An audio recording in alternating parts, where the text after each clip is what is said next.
Good morning, everybody. I know it's early, and I think I saw a lot of you out at like 11 last night at one of the 42 dinners that all of you went to.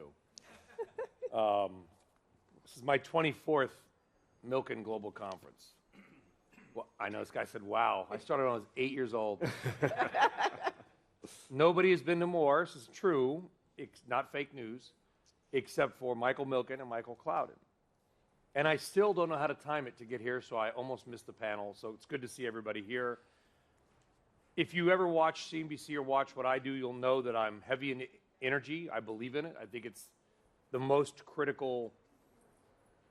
Everybody wants to talk about the big parts of the story, but they don't want to talk about how we get there.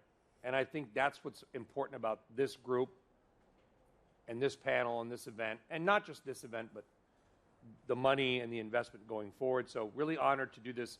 Navigating global investment strategies in energy, infrastructure, and industry. I'm obviously Brian Selman. We got Pete Bowden here on Jefferies. We've got Anya Sharma of MUFG, the remnants of my former firm, Mitsubishi Bank. Yes. The reason I'm a good journalist is I never took a journalism class. I was a commodities trader briefly. Shigoto wa Mitsubishi Bank desu. And now MUFG is kind of funny.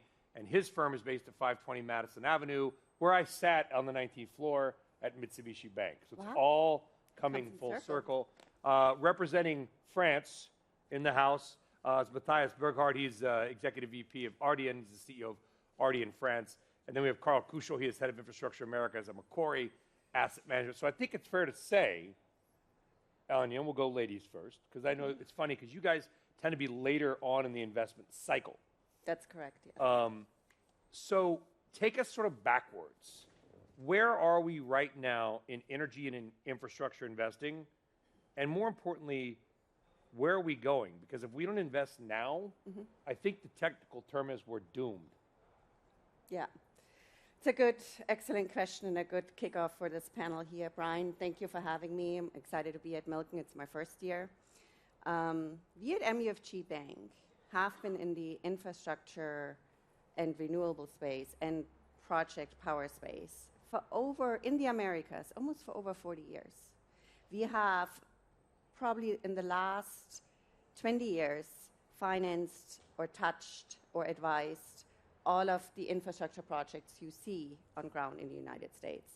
Since 2009, we are #1 in the Americas for all the projects and construction loans we are doing. Historically, as you pointed out, that space mainly lifted by internationally headquartered financial institutions.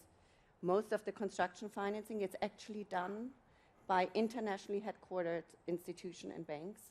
Has been around, I would say, 30 to 40 billion a year in financings on the construction loan side. Probably about like 70 deals a year across. In the last 2 years, that size more than doubled, and the amount of deals coming to market in the construction space, which is basically what banks do, we lend. It's our bread and butter. We like to lend to good credits. That had doubled, and in terms of deal volume, more than fivefold in size. We are working. Why? What's powering that? Data centers, as we all in AI. That basically, when we did probably 2 years ago, 3 years ago, when it really took off, alone in the infrastructure space, which is now, to give you a data point, probably 55 billion, is a loan from data centers, which we did not finance a few years ago. As you know, in the build-out for this year, we're looking at least at 30 billion plus just on digital infrastructure build-out, which is in the same, which also requires the power. You know, Pete, what's amazing, and everybody, listen, here's what I love about the Milken Conference. Everybody is smart. Everybody is dialed in. You don't need to explain anything to this group of people. So we all know that to run a data center, you need some source of power. Yep. Some might say that oil and gas helped build Jefferies, your firm. Sure did. Right? Yep. We saw Diamondback Energy last night sort of warn about depletion in tier 1 fields. When we get down to the gas, it's going to power the data centers. It's going to power the future. Do we have it? Are we going to have it? We have it, Brian, but I'm very worried that low oil prices will mean that less associated gas comes out of the ground and gas gets more expensive. depending on what estimate you use, AI will require between now and 2030 an incremental 3 BCF to 10 BCF of gas. That's a broad range, okay? But even at the low end of that range, that's a lot of gas. A good portion of that gas is coming out of oil wells in the Permian Basin. At $56, you know, the Diamondbacks of the world don't run full rig counts, right? So you're counting on Appalachian gas, you're counting on Haynesville gas. But I think, you know, in the U.S., we're believers that gas-fired generation is the bridge fuel that's going to get us there, right? If we're right about the load growth, I think it'll be different globally than that, and I think clean power is important as well, and I think there'll be gas-fired generation with carbon capture. But if you just look at the total energy requirements, the numbers are too big to get there without natural gas. And isn't that the weird irony, is that we want lower gasoline prices, right? Except everywhere but Beverly Hills, where there's $6 a gallon. We want lower gasoline prices, which means more production. OPEC just added 411,000 more barrels to the market, kind of surprising some people. I think we have some OPEC members wandering around the Beverly Hilton here today. How do we balance out like this weird, we want to have lower prices, but if we have lower prices, we may have lower investment, which means we don't have the natural gas to power the data centers that Anya's trying to fund. Yeah, so rough justice, the oil market, which is a global market, is 100 million barrels a day flowing, right? Roughly 20% of that comes from jurisdictions that are now high-risk jurisdictions, right? So, you know, what happens with the 2.5 million barrels that Iran produces a day? We saw what happened when Russia invaded Ukraine, right? Our perspective, it's not just because I'm a U.S. based energy banker. Our honest perspective is that U.S. production has become the swing production, which is why this price volatility is challenging.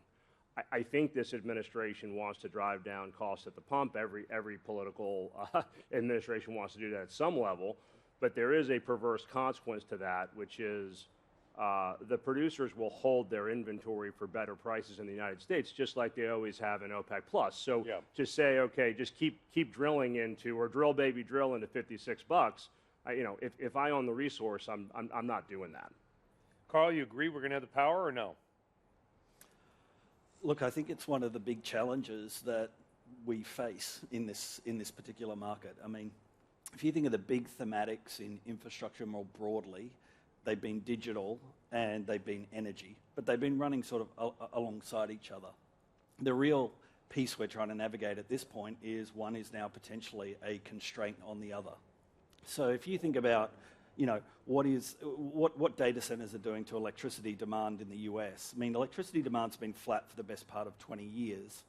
Depending on who you read, you know, whether it's 2%, 3%, 4%, electricity demand growth, driven in large part by data centers. Think about that in the context of US power markets. I mean, you've probably got 1,300 gigawatts of installed capacity in the US. So 3% over the top of that, you're talking, you know, 40, 50 gigawatts of net increases in power capacity required. If you're, you know, looking to build a combined cycle natural gas plant, you know, that's 1 gigawatt. So you need dozens of, just on the natural gas side, as well as renewables. You kind of need all of the above on the power side. But it's constrained. So why did we then not, and you don't have to answer this if you don't want to, because I can tell by your accent you're from, I think, East Texas. I have very smart people. We all know very smart people. I can ask my friends who, you know, have like graduate degrees from Duke, right? And they're, you know, they'll say, well, don't worry, we're going to power everything with wind and solar in the next 5 years. We're good. And I try to explain to them, no, that's not how it's going to work. Why has this been such a hard message to get across? Because we don't want to believe it? We don't want to think it? Well, I think the dynamics around investing in power have changed or swung pretty noticeably in recent years. You know, we obviously went through a big midstream phase in the 2010s. That then moved over to, you know, call it first generation renewables, wind and solar, driven by the IRA and other, you know, other supportive legislation into energy transition. We're effectively swinging back to resilience and a focus on baseload power.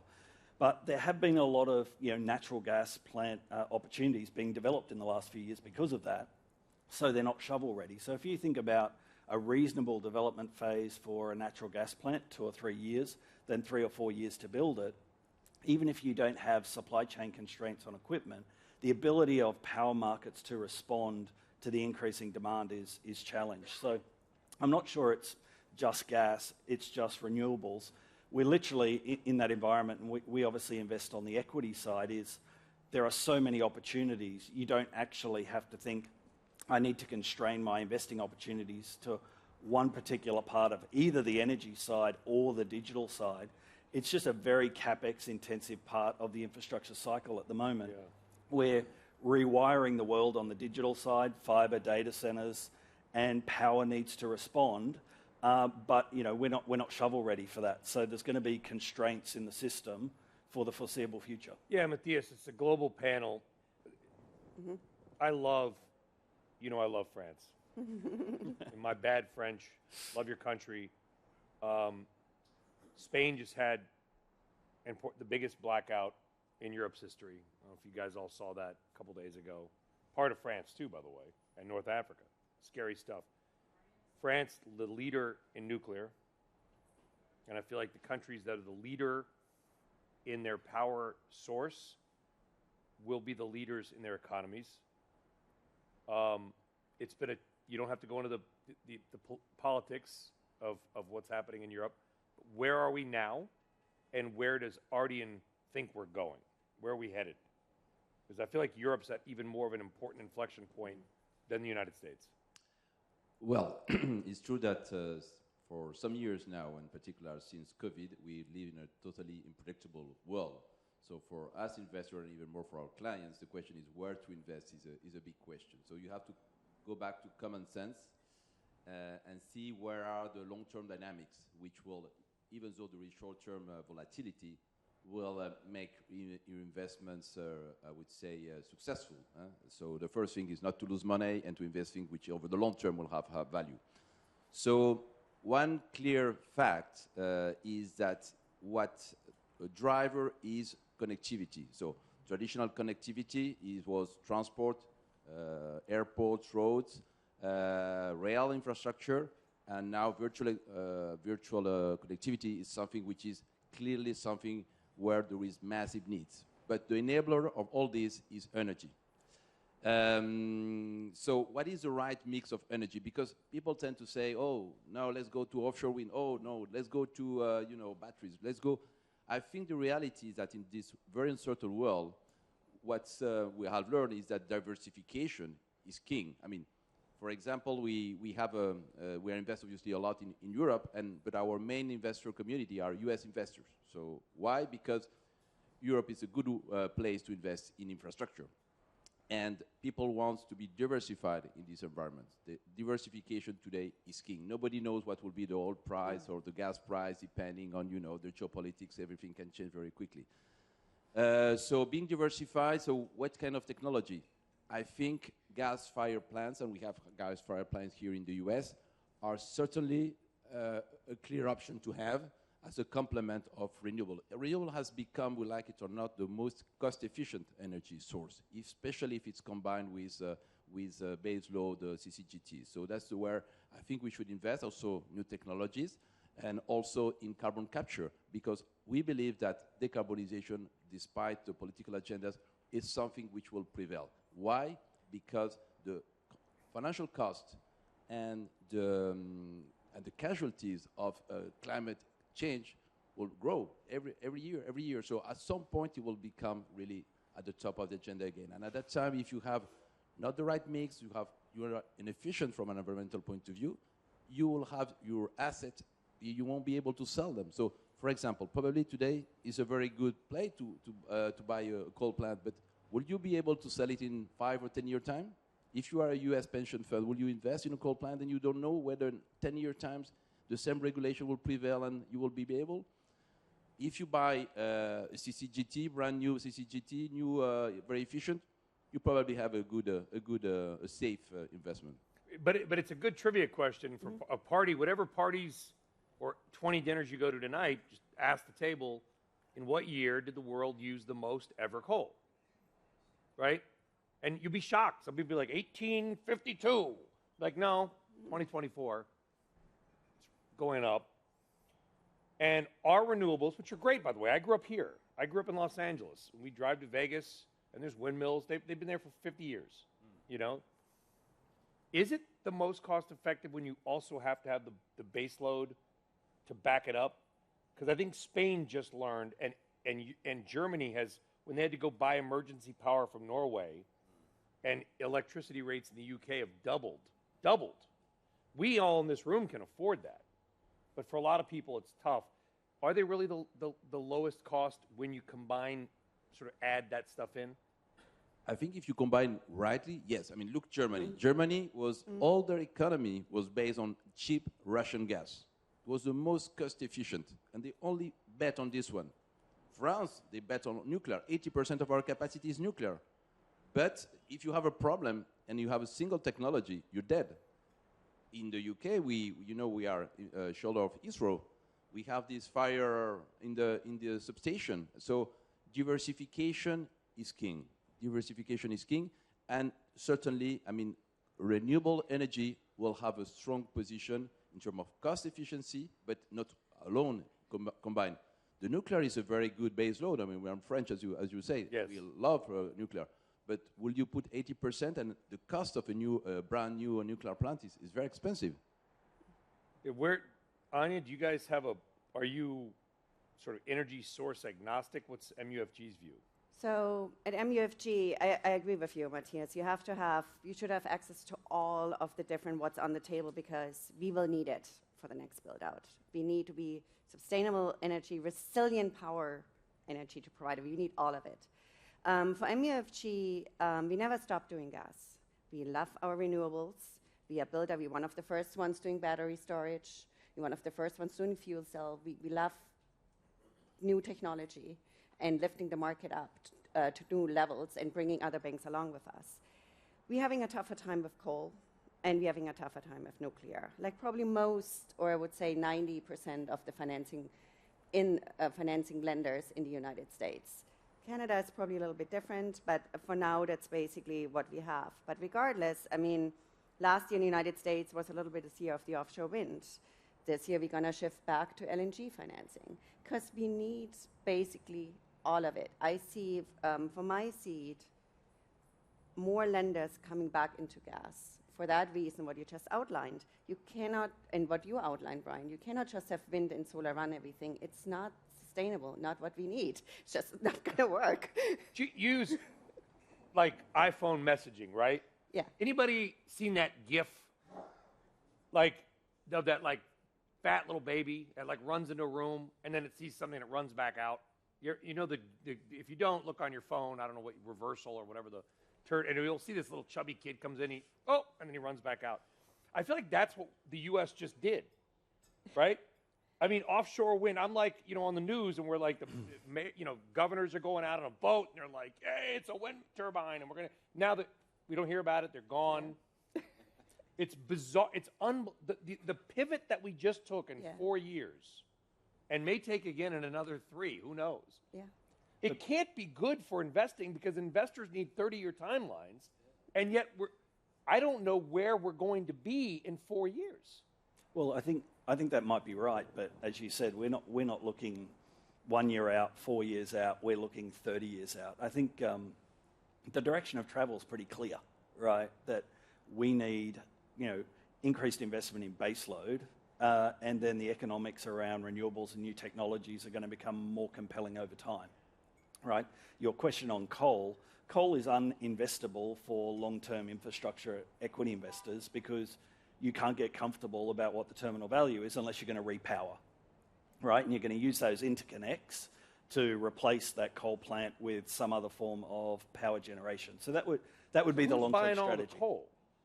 Well, it doesn't mean it can't be a good investment on a short-term basis. Yeah. But you're not looking to deliver stable returns with a very valuable asset at the end of a 20 or 30-year hold. In other terms, I mean, you will find some investors for coal, but the cost of capital will be huge. So that makes quite... Somebody's making money on it. Yeah, but the return... So you don't know when... If you are a long-term investor, and you invest in a coal plant, you don't know what will be who you're going to sell it. And if you sell it, the cost of capital So your price will be very, very low. That's the risk we are taking. So regardless whether you think on climate or not climate, buying a coal plant is extremely risky. Well, you have to think about climate, Pete. I mean, we all think about it's our world. We have to think about it. Sure. Here's the dirty secret, though, and I get all my energy news from the show Landman. That's a joke, sort of. There's nothing new about battery technologies. No. The battery technologies we use today are the same as 100 years ago. I mean, it's kind of gross to say that, but I mean, what's new? The first cars were electric. I agree with my fellow panelists that we need all the above just because of total demand. Batteries are expensive. Yeah, and dirty and hard to recycle. Dealing with disruptions in electricity through battery storage is a lot more difficult than storing natural gas if you're Con Edison. My perspective is, climate change is real. My perspective is all the above is how you get there over time. But we have pivoted back to more gas-fired generation out of necessity. And when you think about the expense, I mean, theoretically, you want reliability, you want redundancy, okay? Yeah. Practically, Brian, you need it. In Texas, where I'm from, when we had Winter Storm Uri, it cost the Texas economy $250 billion. Italy went offline for less than 3 days. It cost them 2 billion euros. Spain and Portugal are living the consequences of not having redundancy and reliability. So it's also all the above on the same grid, right? So that you have multiple sources of power generation. Yeah, because when we talk about climate, you also have to understand where battery minerals come from. Correct. Right? I don't want anybody to tell me that some 10-year-old in a hole in Congo is clean energy, because it has to go from there to China to be washed, to be shipped back to Long Beach, to be put in a car. So we drive. And by the way, I bought a Rivian. Like, people think, oh, you hate EVs. I owned a Rivian. I've sold it since then, but my wife didn't like it. But I'm not some EV hater. I'm just curious, when we make these longer-term investment plans and you look at the all-in cost of things, is there a clear winner right now, Pete? Like, is there anything that, because there's a problem. There's a problem with everything. Yeah. Everything we talk about, radiation from nuclear, coal's dirty, right? Oil and gas is finite and drilling a hole in the ground, and there's carbon emissions. Yeah. Whales, there's too many of them. Nothing. That's on my tie. Nothing. The reason I wore my whale oil tie today. Nothing's perfect, and that's part of the problem. Yeah. I mean, there have been great studies on, is wind really decarbonizing, right? It's a big metal post installed on a cement block with diesel bulldozers putting in, fields of turbines, right? You have watched Landman. Yeah, but that doesn't mean you're not going to have wind. Solar panels, solar works, and right now my biggest concern is with what's going on in China. Are we really going to have solar in the U.S. in the near term? I personally believe that nukes have to be part of the solution. And as terrible as Chernobyl was, as terrible as Fukushima was, Different technology. More people have. I mean, both of those incidents had a human error component first, and secondly, the loss of life across those two incidents was lower than the number of people that have died in refinery accidents since Chernobyl. So death and destruction is terrible. It's all relative. There's also no safe way to make power, right? I mean, people get hurt, people get killed. So that's well, you just said, and Carl, we don't want to go down that road necessarily, but what Pete just said, I think, is so relevant, because when you make investing decisions, right, people often say, well, this is the best way, or this is the cleanest way, or this is the most carbon climate friendly way, but investors always ask about cost. Right? Those damn investors, they want to know, can I make money on this? So how do we accomplish these goals, protect the planet, build out an increasing electricity demand that you just highlighted? For the first time ever, we have real electricity demand growth, and meet our goals, but also make money from it. Well, inevitably it becomes a balance. Or I think, the focus moved too much towards decarbonisation, and the cost of that was grid resilience and increased generation. We're clearly moving back towards the middle and recognising that there has to be investment in base load as well as new technologies. I mean, we think about it in terms of cost, but also timing, like timing to market. We're probably more bullish on solar than Pete outlined, but even with something like solar, and you've got more power, panel manufacturing happening in the US and ramping up, but then you've still got the challenges of batteries being one of the most tariffed areas, or proposed to be one of the most tariffed areas of power generation. And then as you build out more and more solar, you move further and further away from load pockets, and then transmission becomes the challenge, right? So it's not so much that it can't be solved.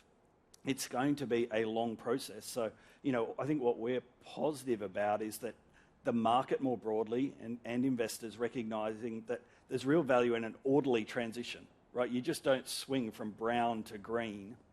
And I think we've almost been through that. Natural gas is going to be a big part of the story for decades, but we're going to have to layer on. But the ability to respond to the spike in demand that we've seen in recent years, driven by data centers, so really you hard. said brown to green, so that's an open door for me. Anya, can we make any money in hydrogen? I feel like hydrogen was like a song that everybody sang a couple years ago, and now we don't know the singer anymore. And now we're just not singing it anymore. I think we're still singing it. It's just a little bit more quiet. Okay. It's just more humming. No, that's a very good question. I mean, it's definitely there, and we definitely have to explore it. We are doing a lot of in the area, like what I said before, with fuel cells. But I think what I want to allude to what Carl just said: the time to market. The time to market during construction. To build a completely new solar plant, it takes you probably a year, maybe a year and a half max, from nothing to build it up. LNG plants about construction is 5 years. Data center probably 2.5. To build a new nuclear plant, I don't even know. I mean, do we still have these manuals somewhere stored? There hasn't been Well, the one in a really Georgia, the long- only one that we built was 3 times over budget, 2 Yeah. times delayed. Yeah. I mean, it's up and running now. Maybe did we learn something from that? Yeah, and do we still need how to read it? It changed. Well, what do you think? Tell me. That's why you're. I on think the panel. I'm just the that's the big question. I mean, we need to have equity move first, right? From my seat, it's like the financing and construction, but equity needs to be committed and be sold on that we can do this. And I heard also. Well, first of all, I think I disagree that decarbonization is no longer the agenda, not longer a priority. I think what is different is, I see things differently, is that clean is not the priority. And I think something I have changed a little bit my mind is that the carbon capture projects are going to become very important in our strategy for decarbonizing the industry. So that means that we will have fossil fuels, gas in particular, but with decarbonization project. I think we will see much more on those in the future. We are working on one of them in the Netherlands. So that's my conviction. Again, diversification is king, and for the reason we have said. Nuclear, I think the problem with nuclear is that the time frame and the risk are beyond what a private investor can really manage and control. So maybe I'm... They don't want a 30-year time horizon. Yeah, or more. So you have 15 does years government just to have to be involved with nuclear then? Maybe. At some point, maybe, but I don't see in the short term. I don't see us investing in nuclear. It's the risk we have to manage are so big, and the horizon is 30 years. I would say even more 50, because just 15 years to build it. Change of norms. So at some point, we need to change the norm because there is a new risk which is appearing. So we will stay for the time being not involved in nuclear. We will continue on doing, I would say, renewables and gas-fired plants, and more carbon capture. But you know what? So the timelines are interesting, right? And I was joking about whales because some whales will live, 80 years, right? The Greenland shark will live 400 years because its heart rate is so low. Their timeline is a lot different than our timeline, right? Investors 15 years, no way, I need my return now. I got to retire to Nantucket and fight the windmills, right? But for humanity, our timeline is much longer. It is an interesting, for me, sort of quagmire, for lack of a better term, Pete, that it's we're making these investment decisions when if we wanted to if you want to accomplish 2050 net zero goals, every wind turbine in the world right now will have to be torn down and replaced. Every single one. They last 25 years. Hey, look, Every single wind turbine in the world has to be torn down, disassembled, stored somewhere because they don't biodegrade, and rebuilt. if you really want to get to net zero 2050, which I don't think you're going to get there, but if you want to try to get there, you're going to have nuclear. You're going to have hydrogen. You're going to have to. We're right back in the same Yeah, problem, but nobody Brian, wants which nuclear is because this the is- timelines these are too 10 or long. 15. And to your point, listen, let's be clear. Problems are rare, but but when they happen, they're BFDs. well, look, Big freaking deals. before you even get there, Brian, on climate change, with China commissioning a world-scale coal plant every month, it's like we're behaving as if there's a no peeing section of the swimming pool. I mean, the reality is we all share this climate. This is a global problem. I know. And without a global solution, you're never going to get there. And right now, people don't seem to be getting along very well. But I think you have to have global accords. You have to probably have public-private partnerships. The capital is massive. I mean, to your question about hydrogen, it's not just that it takes a long time, it's really expensive. The process of creating it is very expensive. Does it work? It does work. It does work. But it's not an Definitely. energy source. It's a battery. It's a storage of energy. I think the primary use of hydrogen will be to decarbonize industrial process, like steel, this kind of thing. Because then in a luxury car, having the cost of having a green steel with hydrogen is negligible. But if you want to fuel a CCGT with hydrogen, then it probably doesn't make any sense. So I was on the Shell. They've got a huge hydrogen thing in the Netherlands, Rotterdam, and I went there, and it's an old refinery, and then they converted it, pipes everywhere, and they're trying, and the offshore wind powers it. They're trying to get there. Could you go to an investor today, Matthias, and say, we want to do this hydrogen, and you're going to make money? Well, I have a hydrogen platform, so I have to. No, we are convinced. That was a loaded in question Asia, right for there. example, and they are. Is it working, your platform? Yeah, Okay. it's working. It's deploying. It will take more time to deploy money because, I mean, the hydrogen will be focused on heavy transport, probably more, maritime than cars. Even though in Korea you have a lot of cars which are fueled by hydrogen, and mainly industrial process. You know who are the largest buyer of hydrogen? Oil companies, because for the refinery process they use a lot of hydrogen. So for them, using clean hydrogen is also important because in their trajectory that helps. So what I think, at the end, we will have 20% of the energy mix which will have hydrogen. Really? The question 20? is when, yeah. So Where are we now? I don't know. I don't know. I should know. Very, very, very low. It's like Slow. 2%. Yeah. I mean, it's got to be like small. something tiny. very small. Yeah. At long term, but the question is the speed of deployment and what are the main technologies that will use hydrogen. And for me, it's decarbonization of industrial process like steel, agriculture. They use hydrogen as well. And you see that some largest countries like Japan, Korea, China, if they do it, it's because they see that over the long term, they may have more long-term money than us. That will prevail. But I agree with you. Short term, probably we've been a little bit optimistic in the usage of. Well, this is a really important point you're making, which is also why you're on the panel. I mean, you're a smart guy. Not just because I'm French. Not just that you classed it up. I mean, let's be honest. Carl, I think it's a critical point. We look at energy investing, and right now, and the media, listen, energy's hard. It's complicated. Like, I probably know as much about energy as most people in the media or more, but even that is minor compared to you guys and the audience.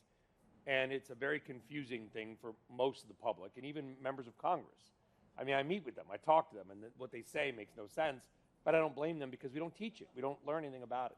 But is one of the things that's critical to energy investing going to be not just where something is located, but to Matthias' point, which is like, what are we going to do with it? And start investing in energy for specific things, hydrogen for shipping, on the water, right? I'm talking about a deal today with XAI and Palantir and whatever. And by the way, though, Top of my show at 11, we'll have Alex Karp and some others on the set right here. I just broke that news to you. It's going to be great. Musk has his computing center in Memphis, Tennessee, because there's lots of low-cost land and lots of water from the Mississippi River to cool it. How important is geography in where we invest, if at all? Oh, it's massively important, right? Like, it's not even just the physical geography. It's like, what are the regulatory constructs you're dealing with in certain parts of even the US? Because, you know, building energy generation in California is different to Florida, is different to the Northeast, to the Midwest, not just because of the geography, but also, you know, things like regulatory considerations, right? So, going to your point, it's multifaceted, and then the other piece I'd probably pick up on the panel is we're talking about energy like it's the full investment set, right? If you're an infrastructure investor, there's no requirement to make energy all of your investment set, most, some, it can even be none, right? You can invest in the digital side or in transport or in recycling and all these other areas. So because infrastructure and energy is so capital intensive and there's so much CapEx opportunity ahead across all of these sectors, I don't think it's just the point of, thinking about, where in energy to invest. It's, all these areas of infrastructure are competing for the dollars of investors.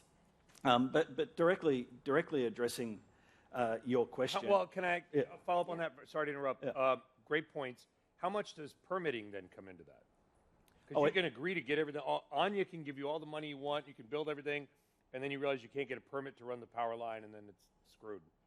Well, I mean, thankfully, a lot of that permitting is done up front, but that's generally at-risk capital, right?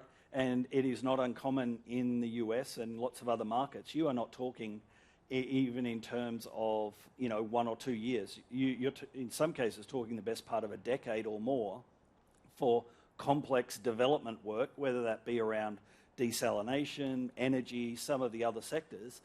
Permitting's part of it, but there's a whole host of pieces to that. And so once again, you come back to the investor mindset of, we need to deliver returns to our underlying clients. What is the best risk-adjusted way to do this with minimum execution risk? Do you actually need to sign up for 5 years or more of development activity at risk if there's no opportunity What's the at the end of it? What is?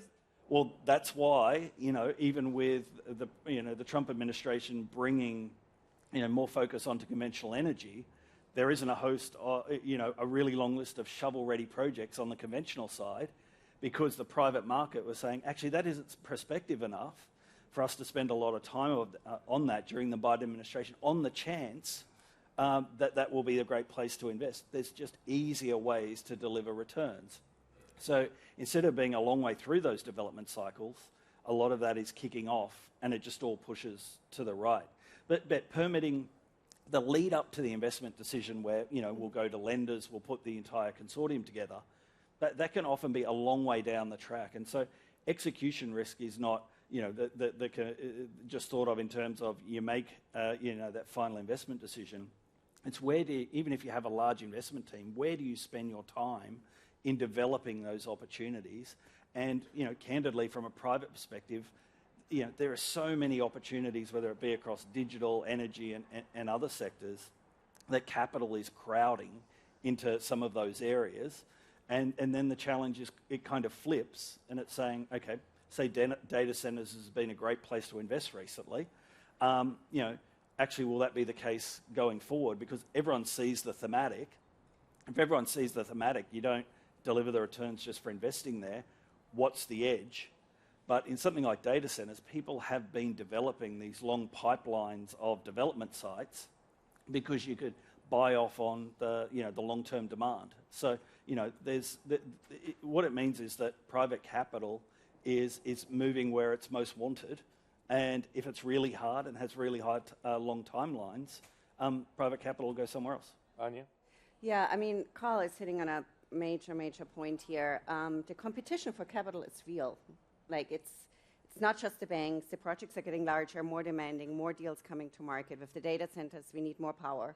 So it's kind of a double whammy. The banks are there to lend. We cannot do it without our partners of insurance company and asset managers.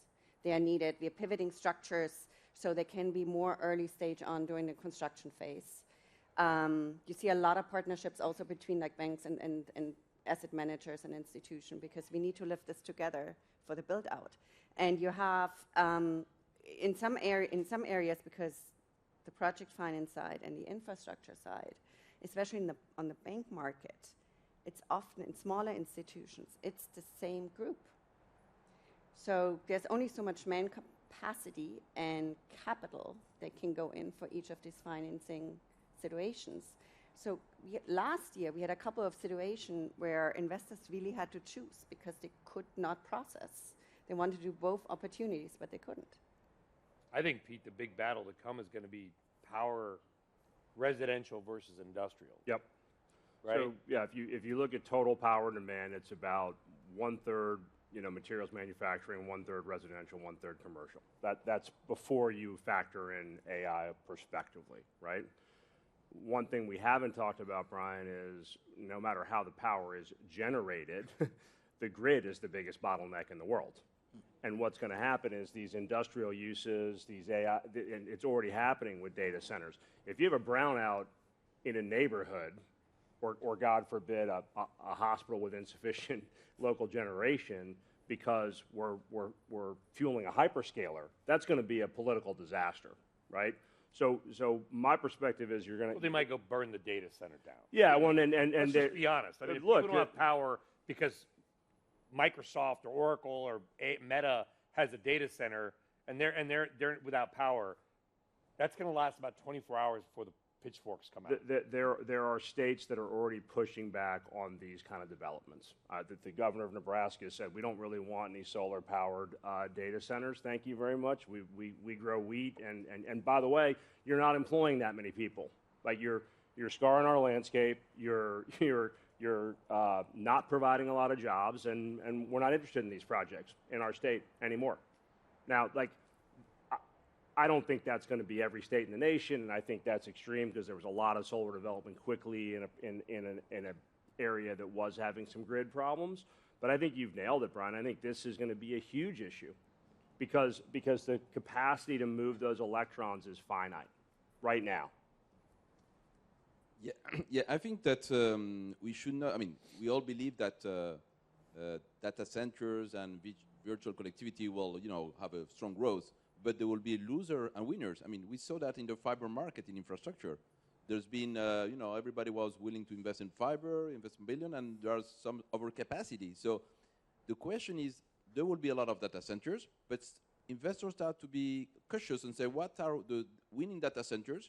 This data center, is it going to be the facility or the data center which will be needed in 20-year time or 10-year time? Because it's location, because it's access to grid, because it's adapted to the new GPUs which are needed. So the good thing is that we cannot just say, okay, we need renewable, so let's rush to renewable. The other day, oh, no, let's go to coal plants. We have to have some common sense and say what will be the technologies or the sites or the countries where it does make sense.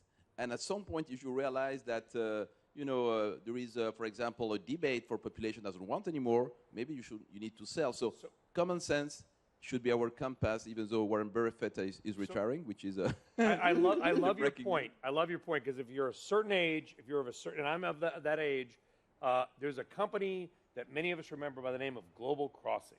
Anybody remember Global Crossing? Global Crossing spent all his tens of billions, investors putting pipes, the fiber on the base of the ocean. We still use their, thank God they did that, but equity investors got wiped out. So you got to balance it between this idea of almost like a societal good, but no investor in this room is going to be like, yeah, you know what? Fuck it, burn the billion. All right. Too early for that language, I apologize.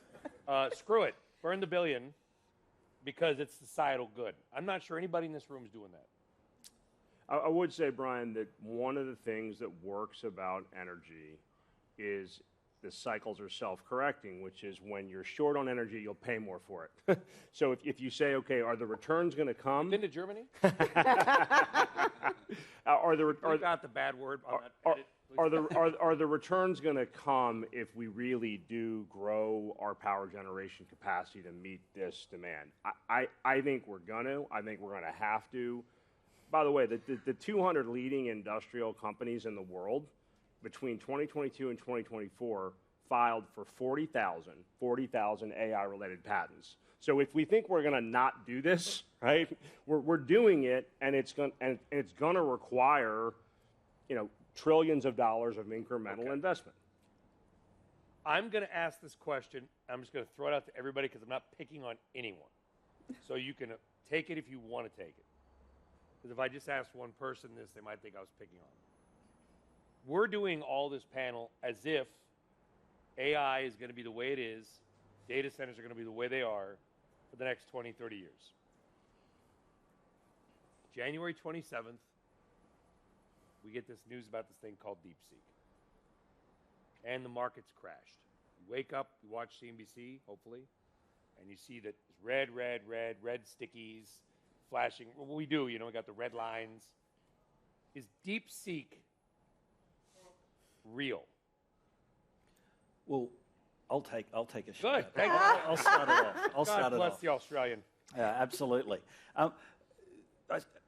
Instead of addressing DeepSeek specifically, just see what it represents. I mean, when you think of digital infrastructure and what it is trying to deliver, what it's all being driven by is the demand side. It's being driven by all of us, right? We are producing more data, we're consuming more data, you need more compute, we want more data-rich applications, right? So when you think of that long-term trend, that's what we're all underwriting as investors. But if you think of the supply side, you've constantly got to be thinking there are going to be improvements in technology, in chips, in power generation, in cooling systems, the amount of compute required to deliver to end users. So supply side is going to continue to get more and more efficient, but it's going to be overwhelmed by the demand side. So yes, if you drew a straight line and you used all of the efficiency metrics of data centers and compute today, you can't just draw a straight line into the future. Supply is going to respond. The supply side is going to become more efficient, but still, at the end of the day, we are going to need multiples more compute because we will all demand it. And then it just comes down to economics. So the other piece is duration, right? The listed markets reacted for obvious reasons, but they reacted in particular ways. Like, actually, if you need less chips in order to deliver, this type of application to users, that has implication for the chip makers. Yeah. But actually, Jensen Huang will be here later today. He'll be on CNBC at 2:30 Eastern. But if you're making AI a lot cheaper for end users, I think you can reasonably underwrite the fact there is going to be that's going to open even more use cases and more usage, which doubles down, right? So, DeepSeek, I think, brought AI again, and maybe it brought it into the broader consciousness. But it's a bit like AI itself. I mean, I think our observation of the market would be that, for many, that there was this pre-AI and then there was AI, as if it were this new thing. Kind of came out of nowhere in a weird way. I mean, not for the experts in this room, but for the general public, it was like, whoa. Exactly. But, it's just the next even more heavy, data using, data generating, compute, power requiring application. It's a bit like on the wireless side, going from text and voice to, now live streaming sitting in the park. We're going from cloud and then we're layering AI over the top. And like AI isn't even in the first inning, right? Like you think of just the App Store. People are still designing apps. The first iPhone came out, almost 20 years ago. Know. Think of the runway for AI and what that means for overall consumption. So for long-term investors, it was notable, but it doesn't change the underlying thesis for investing in that whole digital infrastructure chain that supports inevitably the creation and consumption. Because AI is the hot thing, But like I talked to a guy on you last night. I was kind of thinking about writing a book on this. I said, what's the most important invention of the last 100 years? If somebody had asked you, there's no right or wrong answer. It's just what do you think?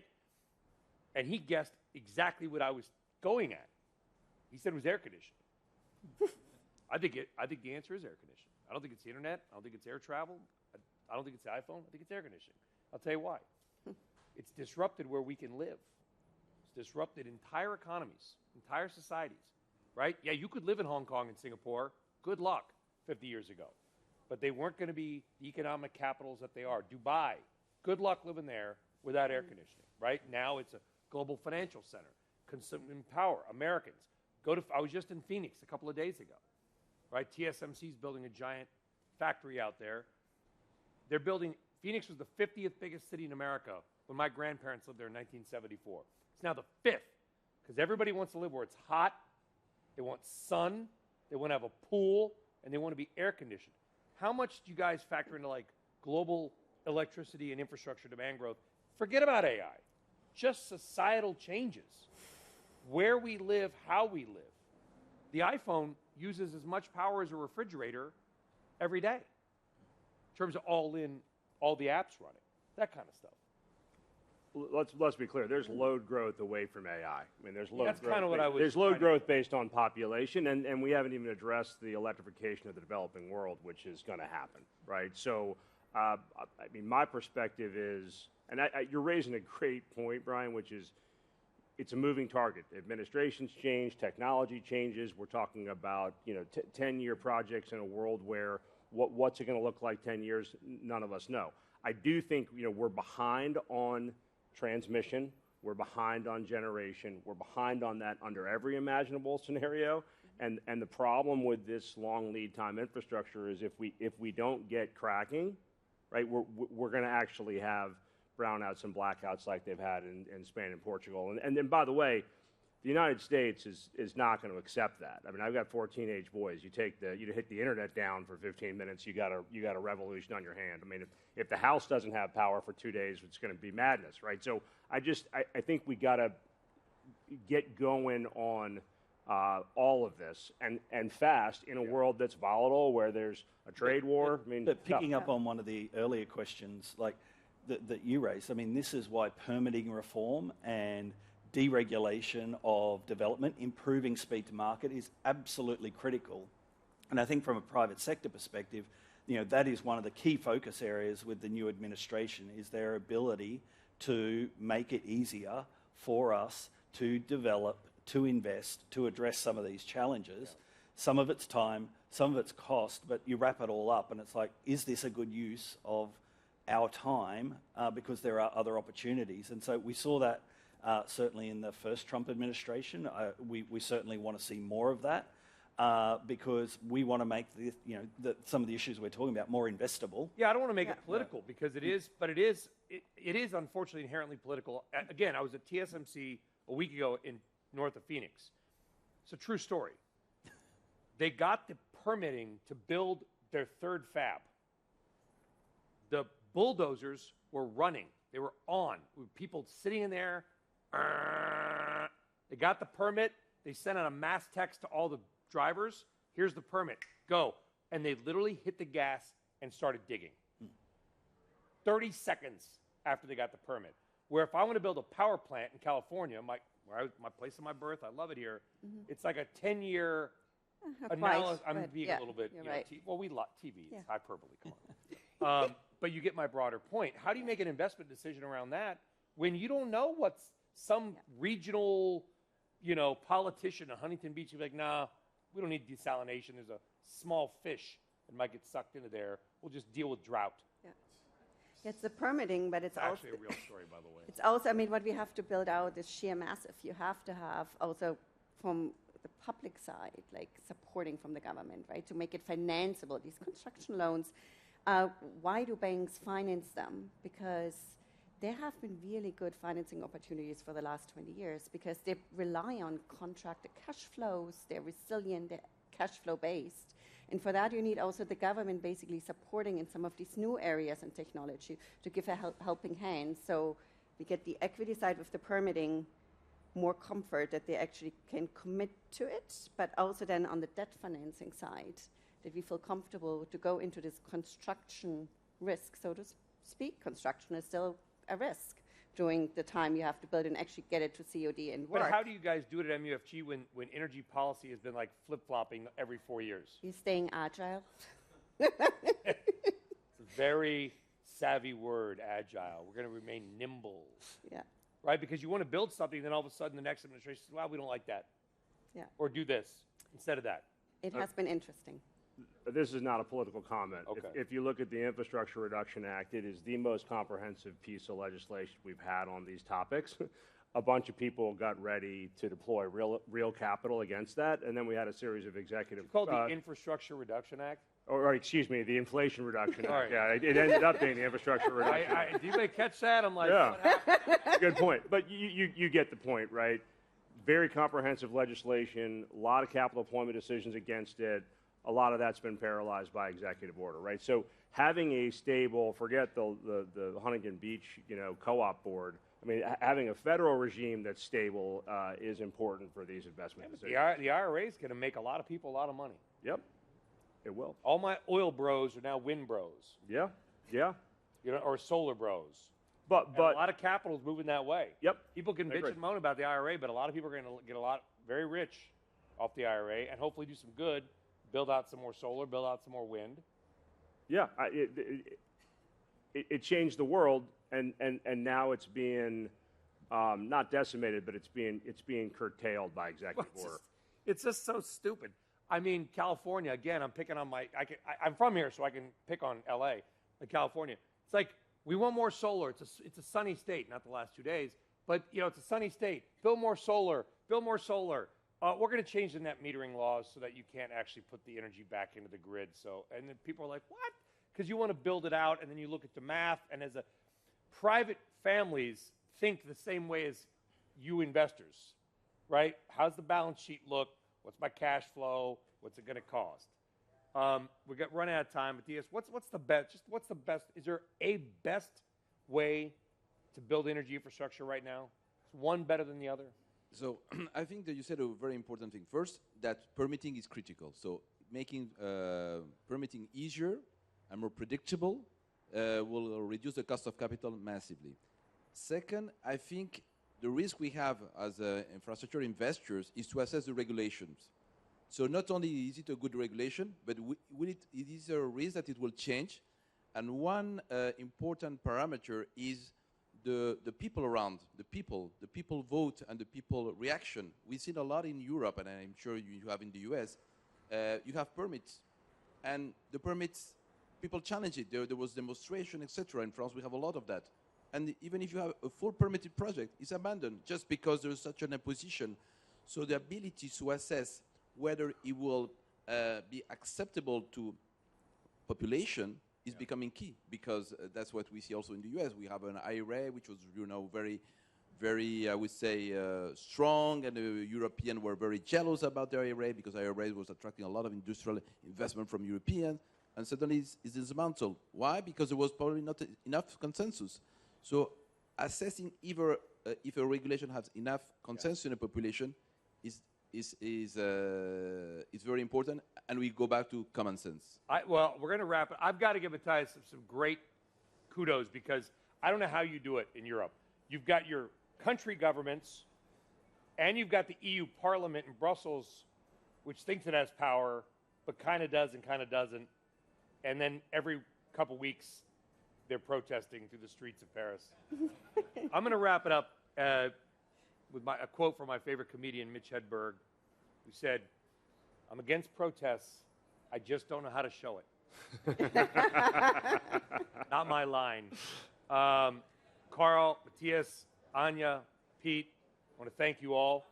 Thank you all for coming. I know it was early. Give them a big hand. Thank you.